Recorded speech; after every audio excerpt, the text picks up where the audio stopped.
സാധാരണ civil service എക്സാമിന് താല്പര്യമുള്ള ആൾക്കാർ നല്ല മാർക്ക് ഉണ്ടായിട്ടും ഹ്യൂമാനിറ്റീസ് എടുക്കുന്ന ഒരു പ്രവണത ഉണ്ട്. അപ്പോൾ സിവിൽ സർവീസ് എക്സാം താല്പര്യമുള്ള ആൾക്കാർ ഹ്യൂമാനിറ്റീസ് എടുക്കരുതെന്ന് ഞാൻ പറയുന്നില്ല. എന്തൊക്കെ പറഞ്ഞാലും പവർഫുൾ ആയിട്ടുള്ള സ്ട്രീം സയൻസ് തന്നെയാണ്. അത് നമുക്ക് നിഷേധിക്കാൻ പറ്റില്ല. ഇനി നമുക്ക് ഓരോ സ്ട്രീമും പരിശോധിക്കാം. ഹായ്, +1 ജോയിൻ ചെയ്യാൻ നിൽക്കുന്ന മക്കളും അവരുടെ പാരന്റ്സും ഈ വീഡിയോ ഒരു കാരണവശാലും മിസ് ചെയ്യരുത്. നിങ്ങളുടെ അടുത്ത സ്റ്റെപ്പ് എങ്ങനെ എടുക്കാം എന്നുള്ളതിനെ കുറിച്ച് വളരെ വ്യക്തമായ റിസർച്ചിന്റെ അടിസ്ഥാനത്തിൽ നടത്തുന്ന ഒരു വീഡിയോ ആണിത്. അതുകൊണ്ട് തന്നെ ഇത് നിങ്ങൾക്ക് ഉപകാരപ്പെടും എന്നുള്ള കാര്യത്തിൽ ഒരു സംശയമില്ല. സഹായകമാകും എന്ന് കരുതുന്നവർക്കൊക്കെ ഇത് ഷെയർ ചെയ്ത് കൊടുക്കാനും മറക്കരുത്. അപ്പോ നമ്മൾ 10 കഴിഞ്ഞു. ഇനി +1 സയൻസ്, കൊമേഴ്സ്, ഹ്യൂമാനിറ്റീസ് ഇങ്ങനെയുള്ള സ്ട്രീമുകൾ തിരഞ്ഞെടുക്കാനുള്ള സമയമാണ്. അപ്പോ സാധാരണ നമ്മുടെ നാട്ടിൽ അല്ലെങ്കിൽ നമ്മുടെ വിദ്യാഭ്യാസ രംഗത്ത് കണ്ടുവരുന്ന കുറച്ച് രീതികളുണ്ട്. അപ്പൊ ആ രീതികളുടെ പൊള്ളത്തരം തുറന്നു കാട്ടുകയാണ് നമ്മൾ ആദ്യം ചെയ്യുന്നത്. ഫസ്റ്റ് എല്ലാവർക്കും അറിയാം, മാർക്ക് കൂടിയവർ സയൻസ് എടുക്കുന്നു, അതിന്റെ താഴെയുള്ള മാർക്കുള്ളവർ കൊമേഴ്സും, മാർക്ക് നന്നായി കുറഞ്ഞവർ ഹ്യൂമാനിറ്റീസ് എടുക്കുന്ന ഒരു പ്രവണതയാണ് മൊത്തത്തിൽ നമ്മൾ ഇന്ന് കണ്ടുവരുന്നത്. എന്നാൽ ഈ ഒരു AI യുഗത്തിൽ നിങ്ങൾ ഇനി ഒരു ജോബ് മാർക്കറ്റിലൊക്കെ എത്തുമ്പോൾ ഏത് ജോലിയാണ് നാളെ ചെയ്യാൻ പോകുന്നത്, അല്ലെങ്കിൽ നിങ്ങളിത് ജോലി ചെയ്യുന്ന ഒരു സമയത്തിലേക്ക് എത്തുമ്പോൾ ഇന്ന് കാണുന്ന രീതിയിൽ ഒന്നും ആയിരിക്കില്ല ജോലികൾ ഉണ്ടാവുക. അപ്പൊ അതുകൊണ്ട് എങ്ങനത്തെ ജോലി ആയിരിക്കും നിങ്ങൾ ചെയ്യാന്നുള്ളതിനെ കുറിച്ച് കൃത്യമായിട്ട് ഒരു ധാരണ നിങ്ങൾക്കില്ല. നിങ്ങളിപ്പോ എഞ്ചിനീയർ ആണ്, ഡോക്ടർ ആകണം എന്നൊക്കെയാണ് ആഗ്രഹം എന്ന് വെച്ചാൽ പോലും ആ ജോലികളൊക്കെ നിങ്ങൾ ജോബ് മാർക്കറ്റിലേക്ക് എത്തുമ്പോൾ ഉണ്ടായിരിക്കും, അല്ലെങ്കിൽ അതിന്റെ സ്വഭാവം എങ്ങനെയാവുന്നതിനെ കുറിച്ച് യാതൊരു ഐഡിയയും ഇന്ന് നമുക്ക് പറയാൻ പറ്റില്ല. അപ്പൊ ഇങ്ങനെ ഒരു സാഹചര്യത്തിൽ ആ പരമ്പരാഗതമായിട്ട് മാർക്കിന്റെ അടിസ്ഥാനത്തിൽ സയൻസും കൊമേഴ്സും ഹ്യൂമാനിറ്റീസും നിങ്ങൾ ഒരു കാരണവശാലും എടുക്കരുത്. അത് നിങ്ങളെ കാര്യമായിട്ട് നിങ്ങളെ കരിയറിനെ ബാധിക്കുമെന്ന് പറഞ്ഞുകൊണ്ട് ഞാൻ മറ്റുള്ള കാര്യങ്ങളിലേക്ക് കടക്കട്ടെ. രണ്ടാമത്തെ ഒരു എപ്പോഴും ഉണ്ടാകുന്ന ഒരു മിസ്കൺസെപ്ഷൻ ആണ്, നമ്മൾ ചെയ്യുന്ന ഒരു രീതിയാണ് ഫ്രണ്ട്സ് ഉള്ള അല്ലെങ്കിൽ വീട്ടിന്റെ തൊട്ടടുത്തുള്ള സ്കൂളിൽ അഡ്മിഷൻ എടുക്കുക എന്നുള്ളത്. അതും ഒരു കാരണവശാലും ചെയ്യരുത്. നിർബന്ധമായിട്ടും നമ്മുടെ ചുറ്റുവട്ടത്ത് ഇപ്പോ പുറത്തൊക്കെ പോയി പഠിക്കണം, ഹയർ സെക്കൻഡറിക്ക് ഒരിക്കലും പറയുന്നില്ല. പക്ഷെ നമ്മുടെ ചുറ്റുവട്ടത്തുള്ള ഏറ്റവും നല്ല സ്കൂൾ നോക്കിയിട്ട് അവിടെ അഡ്മിഷൻ കിട്ടാൻ വേണ്ടിയിട്ട് ശ്രമിക്കുക എന്നുള്ളതാണ് രണ്ടാമത്തെ പ്രധാനപ്പെട്ട കാര്യം. പിന്നെ സയൻസ് എടുക്കുന്ന ആളുകളിൽ MBBS നീറ്റ് എക്സാം എഴുതാൻ താല്പര്യമുള്ള ആളുകൾ ചെയ്യുന്ന ഒരു കാര്യമുണ്ട്. മാത്സ് ഉള്ള സയൻസ് ഒഴിവാക്കിയിട്ട് മാത്സ് ഇല്ലാത്ത സയൻസ് പോയിട്ട് തെരഞ്ഞു പിടിച്ചെടുക്കുക എന്നുള്ളത് അതൊരിക്കലും, നിങ്ങളുടെ ലക്ഷ്യം MBBS അഥവാ നീറ്റ് എൻട്രൻസ് എക്സാം ആണെന്നുണ്ടെങ്കിൽ ഒരിക്കലും മാത്സ് അവോയ്ഡ് ചെയ്യരുത്. കാരണം നീറ്റ് എക്സാമിന് മാത്സ് ഇല്ല എന്നുണ്ടെങ്കിലും ഫിസിക്സ് ഉണ്ട്.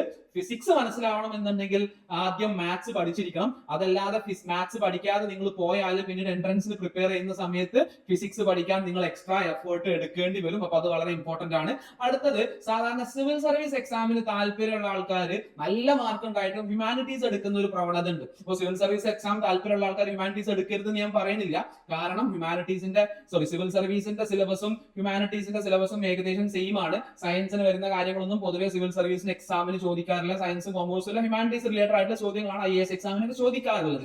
എന്നാൽ ഈ ഒരു കാരണം കൊണ്ട് മാത്രം, അതായത് സിവിൽ സർവീസ് എന്നുള്ള ഒരു കാരണം കൊണ്ട് മാത്രം നിങ്ങൾ ഹ്യൂമാനിറ്റീസ് ഒരിക്കലും എടുക്കരുത്. ഹ്യൂമാനിറ്റീസിന്റെ താല്പര്യമുള്ള മക്കൾ എടുക്കേണ്ട വിഷയം തന്നെയാണ്. ആ വിഷയങ്ങൾ നമ്മൾ ഹ്യൂമാനിറ്റീസിന്റെ ഭാഗത്ത് നമ്മൾ ഡിസ്കസ് ചെയ്യും. ഇത് ആദ്യമേ പറഞ്ഞു വെക്കുകയാണ്, സിവിൽ സർവീസിന് വേണ്ടി മാത്രമായിട്ട് ഒരു കാരണവശാലും നിങ്ങൾ ഹ്യൂമാനിറ്റീസ് എടുക്കരുത് എന്നുള്ളത്. പിന്നെ നമ്മൾ തുടക്കത്തിൽ പറഞ്ഞു മാർക്കിന്റെ അടിസ്ഥാനത്തിലല്ല നിങ്ങൾ ഓരോ സ്ട്രീം എടുക്കേണ്ടത് എന്നൊക്കെ പറഞ്ഞാലും ഒരു റിയാലിറ്റി, ഒരു വസ്തുത ഉണ്ട്. ആ വസ്തുത എന്താണെന്ന് വെച്ചിട്ടുണ്ടെങ്കിൽ ഈ സയൻസ്, കൊമേഴ്സ്, ഹ്യൂമാനിറ്റീസ് സ്ട്രീമുകളിൽ എന്തൊക്കെ പറഞ്ഞാലും പവർഫുൾ ആയിട്ടുള്ള സ്ട്രീം സയൻസ് തന്നെയാണ്. അത് നമുക്ക് നിഷേധിക്കാൻ പറ്റില്ല. കാരണം പ്രത്യേകിച്ച് ഈ ഒരു കാലഘട്ടത്തിൽ ടെക്നോളജിക്കൽ ആയിട്ടുള്ള ഫീൽഡിലായിരിക്കും കരിയർ ഗ്രോത്ത്, അല്ലെങ്കിൽ നമുക്ക് നല്ല രീതിയിൽ, വളരെ നമ്മുടെ നാടൻ ഭാഷയിൽ പറഞ്ഞാൽ പൈസ ഉണ്ടാക്കാൻ ഏറ്റവും നല്ലത് സയൻസ് ആണ് എന്നുള്ളത് ഒരു വസ്തുത തന്നെയാണ് കേട്ടോ. അത് നമുക്ക് നിഷേധിക്കാൻ പറ്റില്ല. പക്ഷെ അത് കണ്ടിട്ട് എല്ലാവരും കൂടി കയറിയിട്ട് സയൻസ് എടുക്കണ്ട. അത് മൊത്തം വീഡിയോ കണ്ടാൽ നിങ്ങൾക്ക് അത് കൃത്യമായിട്ട് മനസ്സിലാവും ആര് സയൻസ് എടുക്കണം, കൊമേഴ്സ് എടുക്കണം, ഹ്യൂമാനിറ്റീസ് എടുക്കണം എന്നുള്ളതൊക്കെ. മാത്രമല്ല പിന്നെ സയൻസിന് വേറൊരു പ്രത്യേകതയും കൂടി ഉണ്ട്. സയൻസ് എടുത്താൽ നമുക്ക് വേറെ ഏത് ഫീൽഡിലേക്കും പോകാൻ പറ്റും. ഞാൻ തന്നെ എന്റെ ഒരു പേഴ്സണൽ എക്സ്പീരിയൻസ് പറയുകയാണെങ്കിൽ കമ്പ്യൂട്ടർ സയൻസ് ആയിരുന്നു ഞാൻ +2 പഠിച്ചത്. BSc കെമിസ്ട്രി ആണ് ഡിഗ്രിക്ക് പഠിച്ചത്. പൊളിറ്റിക്കൽ സയൻസ് ആണ് ഞാൻ PGക്ക് പഠിച്ചതും. എനിക്ക് മറ്റുള്ള നെറ്റ് ജെആർഎഫ് ഉള്ളത് ഈ പൊളിറ്റിക്കൽ സയൻസിലാണ്. അപ്പൊ ആ രീതിയിൽ നമുക്ക് സയൻസ് എടുത്താൽ ഏത് ഫീൽഡിലേക്കും മാറാൻ പറ്റും. നേരെ കുറച്ച് കൊമേഴ്സോ ഹ്യൂമാനിറ്റീസോ എടുത്താൽ നിങ്ങൾക്ക് സയൻസിലേക്ക് തിരിച്ചു വരാൻ പറ്റില്ല. പക്ഷേ കൊമേഴ്സോ ഹ്യൂമാനിറ്റീസോ എടുത്താൽ കൊമേഴ്സിലേക്കോ ഹ്യൂമാനിറ്റീസിലേക്കോ ഒക്കെ മാറാൻ സാധിക്കും എന്നുള്ളതാണ്. ഇനി നമുക്ക് ഓരോ സ്ട്രീമും പരിശോധിക്കാം. തുടക്കത്തിൽ സയൻസ് തന്നെ ആയിക്കോട്ടെ. ആര് സയൻസ് എടുക്കണം? അവിടെ ആര് സയൻസ് എടുക്കണമെന്ന് ഫസ്റ്റ് ഡിറ്റർമൈൻ ചെയ്യേണ്ടത്, നിങ്ങൾ SSLCക്ക് ഏകദേശം 10 സബ്ജക്റ്റുകൾ പഠിക്കുന്നുണ്ട്. അതിൽ ഫിസിക്സ്, മാത്സ്, കെമിസ്ട്രി, ബയോളജി. ഈ സബ്ജക്ട് നിങ്ങൾക്ക് ഭയങ്കര ഇഷ്ടമാണെങ്കിൽ, ഇത് എല്ലാ സബ്ജക്റ്റും ഇഷ്ടമാണെന്നില്ല കേട്ടാ. പൊതുവെ ഈ ഒരു ടെക്നിക്കൽ അല്ലെങ്കിൽ ടെക്നോളജിക്കൽ താല്പര്യമുള്ള ആളുകൾക്ക് ഫിസിക്സിനോടും മാത്സിനോടാണ് ഇഷ്ടം ഉണ്ടാവുക. നമ്മുടെ മെഡിസിൻ ഫീൽഡ് അല്ലെങ്കിൽ ബയോളജി റിലേറ്റഡ് ആയിട്ടുള്ള ആൾക്കാർക്ക് ബയോളജിയും കെമിസ്ട്രി ആയിരിക്കും താല്പര്യം ഉണ്ടാവുക. ഫിസിക്സ്, മാത്സ് ഇഷ്ടമുള്ളവർക്ക് ബയോളജി, കെമിസ്ട്രി ഇഷ്ടം ഉണ്ടാവണമെന്നില്ല. ബയോളജി കെമിസ്ട്രി ഇഷ്ടമുള്ളവർക്ക് ഫിസിക്സും മാത്സും ഇഷ്ടമുണ്ടാവണമെന്നില്ല, മാത്രമല്ല ബയോളജി ഇഷ്ടമുണ്ടായെന്ന് വിചാരിച്ചിട്ട് കെമിസ്ട്രി ഇഷ്ടമുണ്ടാവണമെന്നൊന്നുമില്ല. എന്നാലും പൊതുവെ നിങ്ങൾക്ക് സയൻസ് സബ്ജക്റ്റുകളോടാണ് നിങ്ങൾക്ക് മറ്റുള്ള സബ്ജക്റ്റുകളെക്കാളൊക്കെ താല്പര്യം എന്നുണ്ടെങ്കിൽ നിങ്ങൾക്ക് സയൻസ് സ്ട്രീം നല്ല ഒരു ഓപ്ഷൻ ആയിരിക്കും. അപ്പോൾ ചില സാഹചര്യങ്ങളിൽ പഠിപ്പിക്കുന്ന ടീച്ചേഴ്സിന്റെ മോശം കാരണം നിങ്ങൾക്ക് ഇഷ്ടമുള്ള ഒരു സബ്ജക്ട് ഇഷ്ടമില്ലാതെ ആയിട്ട് വരും. അത് പ്രത്യേകം ശ്രദ്ധിക്കണം. അപ്പൊ ഈ സബ്ജക്ട് എങ്ങനെയാണ് നമുക്ക് ഇഷ്ടം ഉണ്ടാവുക ഇല്ല എന്ന് മനസ്സിലാക്കണമെങ്കിൽ ആ സബ്ജക്ട് എത്രത്തോളം നമ്മൾ മനസ്സിലാക്കി പഠിക്കുന്നുണ്ട് എന്നുള്ളതാണ്. ഇപ്പൊ ചില ആൾക്കാർക്ക് മാത്സ് അവർക്ക് ഭയങ്കര ഇൻട്രസ്റ്റിംഗ് ആയിരിക്കും, ഭയങ്കര രസമായിരിക്കും അവർക്ക് മാത്സ് ചെയ്യാന്ന് പറഞ്ഞാൽ. അതുകൊണ്ട് അവർക്ക് മാത്സിൽ നല്ല മാർക്കും ഉണ്ടായിരിക്കും. നേരെ മറിച്ച് പൊതുവെ അത്യാവശ്യം തരക്കേടില്ലാതെ പഠിക്കുന്നവർക്കൊക്കെ മാത്സിൽ മാർക്ക് ഉണ്ടാവാം. അതാണ് എങ്ങനെയെങ്കിലുമൊക്കെ മാർക്ക് കഷ്ടപ്പെട്ട് പഠിച്ച് അവർക്ക് മാർക്ക് കിട്ടും. എന്നാൽ അവർ മാത്സ് എൻജോയ് ചെയ്ത് മനസ്സിലാക്കിയിട്ടായിരിക്കില്ല അവർ പഠിക്കുന്നുണ്ടാവും. അപ്പൊ അങ്ങനെയുള്ളവർക്ക് അവർ മനസ്സിലാക്കേണ്ട ഒരു കാര്യം, സയൻസ് ഞങ്ങളുടെ കപ്പ് ഓഫ് ടീ അല്ല. മാത്സ് ഞങ്ങളുടെ കപ്പ് ഓഫ് ടീ അല്ല എന്നുള്ളതാണ്. അപ്പൊ ഈ രീതിയിൽ നമ്മൾ ഏത് സബ്ജക്റ്റ് ആണ് നമ്മളെ എന്താണ് മനസ്സറിഞ്ഞ് മനസ്സിലാക്കി ഇൻട്രസ്റ്റിംഗ് ആക്കി, നമ്മൾ ഒരു ഫുട്ബോൾ കളിക്കുന്ന പോലെ അല്ലെങ്കിൽ ഒരു ക്രിക്കറ്റ് കളിക്കുന്ന പോലെ സിനിമ കാണുന്നത് പോലെയൊക്കെ ഏത് സബ്ജക്റ്റ് ആണ് നമ്മളോട് അടുത്ത് കിടക്കുന്നത് എന്ന് നോക്കിയിട്ട് വേണം നിങ്ങൾ സ്ട്രീം തിരഞ്ഞെടുക്കാൻ. അപ്പൊ ഇവിടെ ഞാൻ സയൻസിലേക്ക് പറയുമ്പോൾ നിങ്ങൾ കമ്പ്യൂട്ടർ സയൻസ് സാധാരണ ഒരു എന്താ പറയാ ഒരു എല്ലാ ഫ്രണ്ട്സ് എടുക്കുന്ന കാരണത്തിലോ അല്ലെങ്കിൽ സോഫ്റ്റ്വെയർ എഞ്ചിനീയർ ആകാം എന്നൊക്കെ കരുതി സാധാരണ ബയോളജി ഒഴിവാക്കി കമ്പ്യൂട്ടർ സയൻസ് എടുക്കുന്നവരുണ്ട്. അത് എടുക്കണ്ട എന്ന് ഞാൻ ഒരിക്കലും പറയില്ല. പക്ഷേ നിങ്ങൾ ബയോളജി ഒഴിവാക്കിയിട്ട് കമ്പ്യൂട്ടർ സയൻസ് എടുക്കുമ്പോൾ ഉണ്ടാകുന്ന ഒരു പ്രശ്നം എന്താണെന്ന് വെച്ചിട്ടുണ്ടെങ്കിൽ പിന്നെ നിങ്ങൾക്ക് ഒരിക്കലും മെഡിക്കൽ ഫീൽഡിലേക്ക്, അത് ഡോക്ടർ ആവുക മാത്രമല്ല കേട്ടോ, അല്ലാതെ തന്നെ മെഡിക്കൽ ഫീൽഡിൽ ഒരുപാട് മേഖലകളുണ്ട്, അതൊന്നും ഉണ്ടാവില്ല. ആ ഓപ്ഷൻ മൊത്തത്തിൽ അവിടെ കട്ട് ഓഫ് ആയിട്ട് പോകും. പിന്നെ നിങ്ങൾക്ക് അഥവാ ആ മേഖലയിലേക്ക് പോകണമെങ്കിൽ വീണ്ടും ബയോളജി അല്ല NIOS ഒക്കെ പ്രകാരം പഠിച്ചെടുക്കുകയൊക്കെ വേണ്ടി വരും. അപ്പൊ അതുകൊണ്ട് വളരെ ശ്രദ്ധിച്ചിട്ട് മാത്രമാണ് ബയോളജി ഒഴിവാക്കിയിട്ടുള്ള സയൻസ് എടുക്കുന്നവർ വളരെയധികം ശ്രദ്ധിക്കണം. മറ്റൊരു കാര്യം എന്താണ്, കമ്പ്യൂട്ടർ സയൻസ് സോഫ്റ്റ്വെയർ എഞ്ചിനീയർ ഭാവിയിലാകണമെന്നുണ്ടെങ്കിൽ +1 +2 കമ്പ്യൂട്ടർ സയൻസ് എടുക്കേണ്ട യാതൊരുവിധ ആവശ്യമില്ല കേട്ടോ, ഒരു നിർബന്ധമില്ല. ബയോളജി പഠിച്ചവർക്ക്, ബയോളജി സയൻസ് എടുത്തവർക്ക് തന്നെ സോഫ്റ്റ്വെയർ ഫീൽഡിലേക്ക് പോകാം. അതിന് അഡ്മിഷനിൽ നിങ്ങൾ കമ്പ്യൂട്ടർ സയൻസ് +1 +2 പഠിച്ചതുകൊണ്ട് സോഫ്റ്റ്വെയർ എഞ്ചിനീയർ ആവാൻ പ്രത്യേകിച്ച് മാർക്കും പരിഗണനയും ഒന്നും കിട്ടൂല. അപ്പൊ അത് ശ്രദ്ധിക്കാം സയൻസിന്റെ. പിന്നെ മറ്റൊരു കാര്യം, സയൻസ് എടുത്തവരുടെ മേഖലകൾ ഞാൻ നേരത്തെ പറഞ്ഞ പോലെ ഫിസിക്സും മാത്സും ഇഷ്ടമുള്ളവർക്ക് പറ്റിയതാണ് എഞ്ചിനീയറിംഗ് ഫീൽഡുകൾ. അവർക്ക് ടെക്നിക്കൽ എന്താ പറയാ കാപ്പബിലിറ്റി അവർക്ക് ഉണ്ടായിരിക്കും. നേരെ മറിച്ച് ബയോളജി ഇഷ്ടമുള്ളവർ, ബയോളജി സബ്ജക്റ്റിനോട് പെട്ടെന്ന് മനസ്സിലാകുന്നവർ, അവർക്ക് പറ്റിയ ഫീൽഡാണ് മെഡിക്കൽ ഫീൽഡ് ഒക്കെ. ഇനി ഇത് മാത്രമല്ല കേട്ടോ, അതായത് സയൻസ് എടുത്തവർക്ക് ഈ ഒരു 2 ഫീൽഡുകളും മാത്രമല്ല, ഒരുപാട് വേറെ ഓപ്ഷനുകളും കാര്യങ്ങളൊക്കെ ഉണ്ട്. അതൊക്കെ നിങ്ങൾക്ക് പിന്നെ +1 +2 ഒക്കെ പഠിക്കുമ്പോൾ നിങ്ങൾ അനലൈസ് ചെയ്ത് ഇനി അടുത്ത സ്റ്റെപ്പ് എന്താണ് എന്നുള്ളത് ആ സമയത്ത്, അതായത് ഏതാണ് എഞ്ചിനീയറിംഗിനാണോ പോകേണ്ടത്, മെഡിസിൻ ആണോ, ഇനി അതല്ല വേറെ BSc പഠിക്കണോ, അതല്ലെങ്കിൽ പുതിയ യുഗത്തിന്റെ എന്തെങ്കിലും പുതിയ ടെക്നോളജിക്കൽ ആയിട്ടുള്ള എന്തെങ്കിലും രീതിയിലാണോ പോകേണ്ടത്, അതൊക്കെ നിങ്ങൾ +1 +2 പഠിക്കുമ്പോൾ തന്നെ കൃത്യമായിട്ട് ധാരണയുണ്ടാക്കി അതിനനുസരിച്ച് പോകേണ്ടതുണ്ട്. ഇപ്പൊ നിങ്ങൾ സയൻസ് എടുക്കണോ എന്നുള്ള തീരുമാനം ഞാൻ നേരത്തെ പറഞ്ഞിട്ടുള്ള, അതായത് നിങ്ങൾക്ക് ആ സബ്ജക്റ്റുകളോട് താല്പര്യമുണ്ട്, നിങ്ങൾക്ക് അതിൽ എക്സൽ ചെയ്യാൻ പറ്റും, ആ മേഖലയാണ് നിങ്ങളുടെ മേഖല, ഇതൊക്കെ ഉറപ്പാണെന്നുണ്ടെങ്കിൽ നിങ്ങൾക്ക് സയൻസ് എടുക്കാവുന്നതാണ്.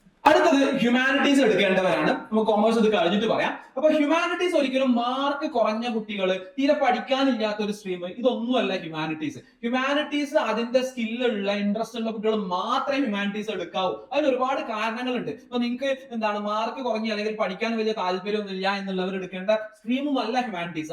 അങ്ങനെ ഒരു സ്ട്രീം ഉണ്ട്, അത് ഞാൻ പറഞ്ഞുതരാം. അപ്പൊ ഹ്യൂമാനിറ്റീസ് നിങ്ങൾ 10ാം ക്ലാസ്സിൽ പഠിക്കുമ്പോൾ സോഷ്യലിനോട് ഭയങ്കരമായിട്ട് താല്പര്യമുണ്ട്, അല്ലെങ്കിൽ ലാംഗ്വേജ് ലിറ്ററേച്ചർ ഒക്കെ നിങ്ങൾക്ക് നല്ല ഇൻട്രസ്റ്റ് ഉണ്ട്, ഇങ്ങനെയുള്ള കുട്ടികൾ മാത്രമേ ഹ്യൂമാനിറ്റീസ് എടുക്കാവൂ. ഇപ്പൊ ചിലപ്പോൾ ഫുൾ A+ കിട്ടിയ കുട്ടികളുണ്ടാവും, അവർക്ക് ചില സാഹചര്യങ്ങൾ അല്ലെങ്കിൽ അവർക്ക് ഹ്യൂമാനിറ്റീസ് ആണ് ബെസ്റ്റ് ആവുക. അതെങ്ങനെ മനസ്സിലാവുക? അവർക്ക് ഫുൾ A+ ഒക്കെ കിട്ടിയിട്ടുണ്ട്, അല്ലെങ്കിൽ നല്ല മാർക്ക് ഉണ്ട്, പക്ഷെ പൊതുവെ അവർക്ക് സയൻസിനോട് വലിയ താല്പര്യമില്ല. അവർ കഷ്ടപ്പെട്ട് പഠിച്ചിട്ടാണ് സയൻസിൽ ഫുൾ A+ ഒക്കെ കിട്ടിയിട്ടുള്ളത്. എന്നാൽ ഹ്യൂമാനിറ്റീസ് സബ്ജക്റ്റുകൾ അവർ ഭയങ്കര ഇൻട്രസ്റ്റിൽ പഠിച്ചതാണ്. അങ്ങനെയുള്ളവർക്ക് ഹ്യൂമാനിറ്റീസ് ഒരു ബെസ്റ്റ് ഓപ്ഷൻ ആണ്. അപ്പൊ അവിടെ മാർക്കോ ഒന്നുമല്ല മാനദണ്ഡം, അവർക്ക് സയൻസിനോടോ അല്ലെങ്കിൽ കൊമേഴ്സിനോടോ ബിസിനസിനോടോ ഒന്നും വലിയ താല്പര്യമില്ല. എന്നാൽ ഹ്യൂമാനിറ്റീസ് സബ്ജക്റ്റ് ഹിസ്റ്ററി പൊളിറ്റിക്സും ഒക്കെ അവർ നല്ല ഇൻട്രസ്റ്റിംഗ് ആയിട്ട് അവർ ഫീൽ ചെയ്യാറുണ്ട്. അതുമായി ബന്ധപ്പെട്ട ജോലികൾ ഉണ്ടല്ലോ, അപ്പൊ ജേർണലിസം അല്ലെങ്കിൽ അഡ്വക്കേറ്റ്, അതല്ലെങ്കിൽ പൊളിറ്റിക്സ്, ഇനി അതല്ലെങ്കിൽ സിവിൽ സർവീസ്, അങ്ങനെയുള്ള ഫീൽഡുകളോട് അവർക്ക് നല്ല താല്പര്യമുണ്ട്. ഫ്യൂച്ചർ അവർ കാണുന്നത് തന്നെ ആ ഒരു മേഖലയിൽ പ്രവർത്തിക്കാനാണ്. ഇനി അതും അല്ലെങ്കിൽ മനുഷ്യന്മാരോട് ഇടപഴകുന്നത് അവർക്ക് ഭയങ്കര ഇഷ്ടമാണ്. സാമൂഹികമായിട്ട് കാര്യങ്ങൾ ചെയ്യാൻ ചെറുപ്പം മുതലേ അവർ ഇൻട്രസ്റ്റഡ് ആണ്. ഇങ്ങനെയുള്ളവർക്കുള്ള ബെസ്റ്റ് ഫീൽഡ് ആണ് ഹ്യൂമാനിറ്റീസ്. ഇങ്ങനെയുള്ള ആൾക്കാരല്ലാത്തവർ ഒരു കാരണവശാലും എടുക്കരുത്. കാരണം ഹ്യൂമാനിറ്റീസ് ഒരു പ്രൊഫഷണൽ കോഴ്സ് അല്ല, ഒരു പ്രൊഫഷണൽ ഫീൽഡ് അല്ല. എങ്ങനെയുള്ളവർക്ക്? അതിൽ താല്പര്യമില്ലാത്തവർക്ക്. എന്നാൽ താല്പര്യമുള്ളവർക്ക് ഹ്യൂമാനിറ്റീസ് ഒരു പ്രൊഫഷണൽ ഫീൽഡ് ആയിട്ട് വളരെ വളരെ എന്താണ് സുഗമമായിട്ട് തന്നെ, അല്ലെങ്കിൽ വളരെ ഈസി ആയിട്ട് തന്നെ അവർക്ക് ഒരു പ്രൊഫഷണൽ ഫീൽഡ് ആയിട്ട് മാറുകയും ചെയ്യും. അതൊക്കെ ഇങ്ങനെ +1 നിങ്ങൾ ഹ്യൂമാനിറ്റീസ് ഇൻട്രസ്റ്റോട് കൂടിയിട്ട് നിങ്ങൾ എടുത്താൽ നിങ്ങൾക്ക് അത് മനസ്സിലാവും. കാരണം ഹ്യൂമാനിറ്റീസ് അടുത്ത +2 കഴിഞ്ഞാൽ ഇന്ത്യയിലത്തെ ഏറ്റവും നല്ല ഹ്യൂമാനിറ്റീസ് റിലേറ്റഡ് ആയിട്ടുള്ള ഡിഗ്രി ചെയ്യാം. അപ്പൊ അവിടെ ആ ഡിഗ്രി ചെയ്യുന്ന സമയത്ത് അതുമായി ബന്ധപ്പെട്ടിട്ടുള്ള ഇന്റേൺഷിപ്പുകൾ നിങ്ങൾ ചെയ്യും. അതിൽ ഏറ്റവും ബെസ്റ്റ് ഫാക്കൽറ്റീസ് നിങ്ങളെ പഠിപ്പിക്കും. അതിന്റെ ഒരു നെറ്റ്വർക്ക് ഒക്കെ, ഏറ്റവും നല്ല നെറ്റ്വർക്ക് ഒക്കെ, ഇന്ത്യയിൽ തന്നെ ഏറ്റവും നല്ല എന്താണ് ഫ്രണ്ട് സർക്കിൾ നിങ്ങൾക്ക് ഉണ്ടാവും. അപ്പൊ സ്വാഭാവികമായിട്ടും നിങ്ങൾ അതിന്റെ ഏറ്റവും ബെസ്റ്റ് ഓപ്പർച്യൂണിറ്റിയിലേക്ക്, ബെസ്റ്റ് കരിയറിലേക്ക് നിങ്ങൾ എത്തിപ്പെടും. അപ്പൊ ഒന്നുകൂടി പറയുന്നു, മാർക്ക് കുറഞ്ഞവർ യാതൊരു കാരണവശാലും ഹ്യൂമാനിറ്റീസ് എടുക്കരുത്. ഹ്യൂമാനിറ്റീസ് എടുക്കുന്നവർ സോഷ്യൽ ബന്ധപ്പെട്ടിട്ടുള്ള, സോഷ്യൽ സയൻസിനോട് താല്പര്യമുള്ള, അതായത് ഈ പറഞ്ഞ പൊളിറ്റിക്സിനോടും ഹിസ്റ്ററിയോടൊക്കെ സോഷ്യോളജിയോടൊക്കെ താല്പര്യമുള്ള, സാമൂഹികമായിട്ട് ഇടപഴകാൻ താല്പര്യമുള്ള, അഡ്വക്കേറ്റ്, ജേർണലിസ്റ്റ്, അല്ലെങ്കിൽ പൊളിറ്റീഷ്യൻസ്, അല്ലെങ്കിൽ സിവിൽ സർവീസിലൊക്കെ ഇൻട്രസ്റ്റ് ഉള്ള ആളുകൾ എടുക്കേണ്ട ഒരു പവർഫുൾ സ്ട്രീമാണ് ഹ്യൂമാനിറ്റീസ്. ഒരു കാര്യം ഒന്നുകൂടെ ഓർമ്മിപ്പിക്കാം, സിവിൽ സർവീസിനും താല്പര്യം ഉണ്ടെന്ന് വിചാരിച്ചിട്ട് നിങ്ങൾ നേരെ പോയിട്ട് ഹ്യൂമാനിറ്റീസ് എടുക്കരുത്. കാരണം ഒരുപാട് കാരണങ്ങളുണ്ട്, വളരെ പെട്ടെന്ന് പറയാം. അതായത് ഇപ്പോ സിവിൽ സർവീസ് എന്ന് പറഞ്ഞാൽ ഏതെങ്കിലും ഒരു ഡിഗ്രി ക്വാളിഫിക്കേഷൻ ഉള്ളവർക്ക് എഴുതാൻ പറ്റുന്ന എക്സാം ആണ്. അത് BSc ഡിഗ്രിയോ BA ഡിഗ്രിയോ മാത്രം ആവണമെന്നില്ല. നിങ്ങൾക്ക് BTech പഠിച്ചാലും MBBS പഠിച്ചവർക്കൊക്കെ സിവിൽ സർവീസ് എക്സാം എഴുതാൻ പറ്റും. സിവിൽ സർവീസ് എക്സാമിന്റെ ഒരു പ്രശ്നം എന്താ വെച്ചാൽ നമ്മളത് എത്ര സ്വപ്നം കണ്ടാലും കിട്ടണമെന്ന് ഉറപ്പില്ല.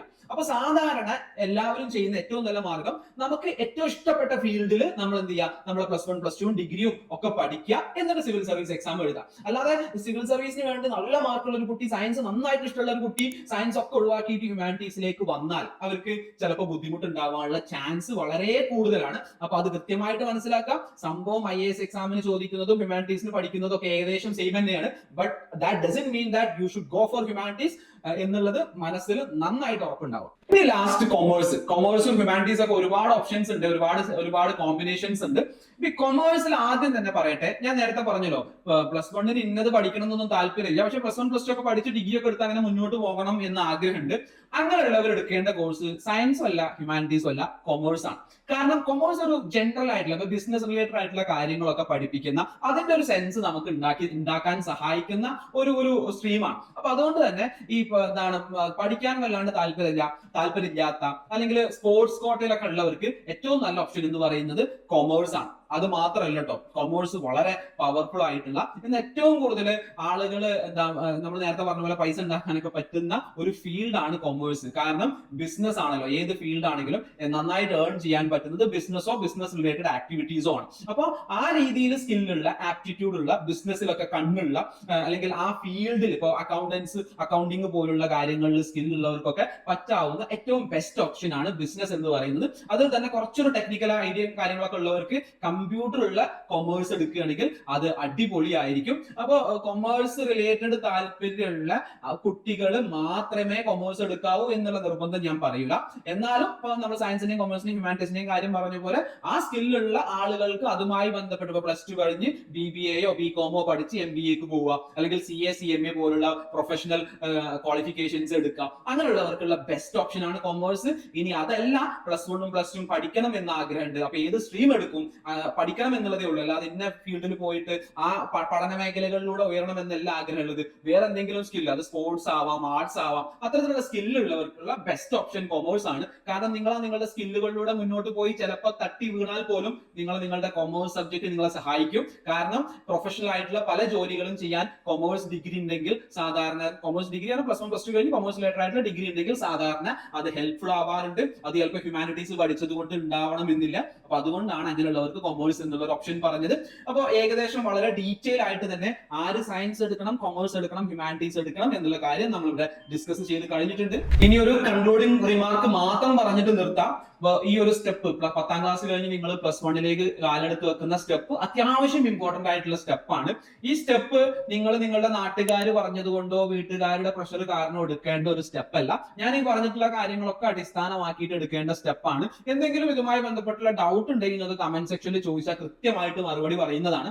അപ്പൊ അതുകൊണ്ട് തന്നെ വളരെ ശ്രദ്ധിച്ചെടുക്കേണ്ട സ്റ്റെപ്പാണ്, ടെൻഷൻ അടിച്ചെടുക്കേണ്ട സ്റ്റെപ്പ് അല്ല. ചിലപ്പോൾ നിങ്ങളുടെ മാർക്ക് വെച്ചിട്ട് നിങ്ങൾ ഉദ്ദേശിച്ച സ്ട്രീം ഒന്നും കിട്ടാതെ വരും. അത് കുഴപ്പമില്ല, അങ്ങനെ വരികയാണെങ്കിൽ വലിയ ബുദ്ധിമുട്ടൊന്നുമില്ല, എന്താണ് നമുക്ക് മാനേജബിൾ ആണ്. ബട്ട് സ്റ്റിൽ നിങ്ങളുടെ കഴിവിനനുസരിച്ച് നിങ്ങളുടെ താല്പര്യത്തിനനുസരിച്ചിട്ടുള്ള സ്ട്രീമിലേക്ക് പോകാൻ ശ്രമിക്കുക. അതിൽ ഏറ്റവും പ്രധാനപ്പെട്ട ഒരു ഘടകം എന്ന് പറയുന്നത് 10ാം ക്ലാസ്സിൽ നിങ്ങൾ പഠിക്കുമ്പോൾ നിങ്ങൾ ഏറ്റവും കൂടുതൽ ഇൻട്രസ്റ്റിംഗ് ആയിട്ടുള്ളതാണ് നിങ്ങളുടെ ഫീൽഡ് എന്നുള്ളതാണ്. മറ്റുള്ള ഘടകങ്ങളൊക്കെ നമ്മൾ ഓൾറെഡി സംസാരിച്ചിട്ടുണ്ട്. അപ്പോൾ താങ്ക് യു സോ മച്ച്.